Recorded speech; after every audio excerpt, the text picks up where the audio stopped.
Soya coconut കറി. Soya ചങ്കും പിന്നെ വറുത്ത കോക്കനട്ടും കൂടി ചേർത്ത് ഉണ്ടാക്കിയ ഒരു അടിപൊളി കറി. ഈ കറി ഉണ്ടാക്കാൻ ഞാൻ 1 കപ്പ് സോയ എടുത്തു. പിന്നെ ഒരു ഉരുളക്കിഴങ്ങ് എടുത്തു. ഉരുളക്കിഴങ്ങ് ചെറുതായി കട്ട് ചെയ്തെടുത്തു. പിന്നെ ഇതൊന്ന് വേവിപ്പിച്ചെടുക്കണം. അതിന് ഒരു കുക്കറിൽ വെള്ളമെടുത്ത് അതിലേക്ക് സോയ ഇട്ട് പിന്നെ ഉരുളക്കിഴങ്ങ് ഇട്ട്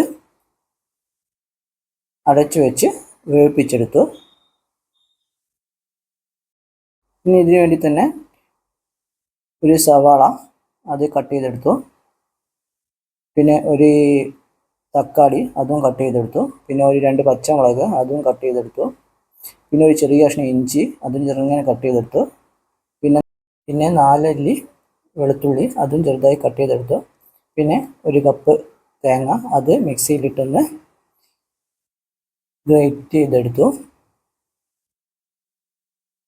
പിന്നെ 4-5 വാറ്റൽമുളക് അതും ചെറുതായി കട്ട് ചെയ്തെടുത്തു.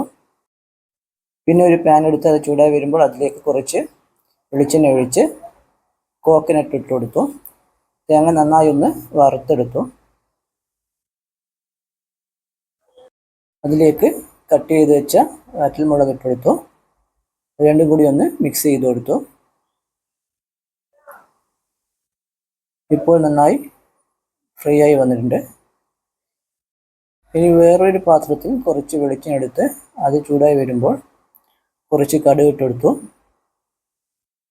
പിന്നെ കുറച്ച് ഉലുവ ഇട്ട് കൊടുത്തു. പിന്നെ കുറച്ച് ജീരകം ഇട്ട് കൊടുത്തു. പിന്നെ അരിഞ്ഞു വെച്ച ഇഞ്ചിയും വെളുത്തുള്ളിയും ഇട്ട് കൊടുത്തു. അതൊന്ന് ഫ്രൈ ചെയ്തെടുത്തു. ഇനി അതിലേക്ക് അരിഞ്ഞു വെച്ച സവാള ഇട്ട് കൊടുത്തു. അതും ഒന്ന് ഫ്രൈ ചെയ്തെടുത്തു. ഇനി അതിലേക്ക് അരിഞ്ഞു വെച്ച തക്കാളി ഇട്ട് കൊടുത്തു. അതൊന്ന് മിക്സ് ചെയ്ത് കൊടുത്തു. ഉള്ളിയുമായിട്ടൊന്ന് മിക്സ് ചെയ്ത് കൊടുത്തു. അതിലേക്ക് ആവശ്യത്തിനുള്ള മഞ്ഞൾപ്പൊടിയും മല്ലിപ്പൊടിയും ചിക്കൻ മസാലയും ഇട്ട് ഒന്ന് മിക്സ് ചെയ്ത് കൊടുത്തു. ഇനി അതിലേക്ക് വേവിപ്പിച്ച് വെച്ച ഉരുളക്കിഴങ്ങും സോയയും ഇട്ട് കൊടുത്തു. അതിലേക്ക് കുറച്ച് ഗരം മസാലയും ആവശ്യത്തിന് ഉപ്പും ഇട്ട് ഒന്നും കൂടി മിക്സ് ചെയ്ത് കൊടുത്തു.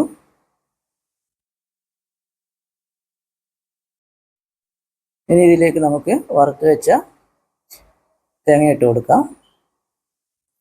തേങ്ങ ഇതിലിട്ട് നന്നായി ഒന്ന് മിക്സ് ചെയ്ത് കൊടുക്കാം. തേങ്ങയും ഉരുളക്കിഴങ്ങും സോയയും ഒക്കെ നന്നായി ഒന്ന് മിക്സ് ചെയ്ത് കൊടുക്കാം.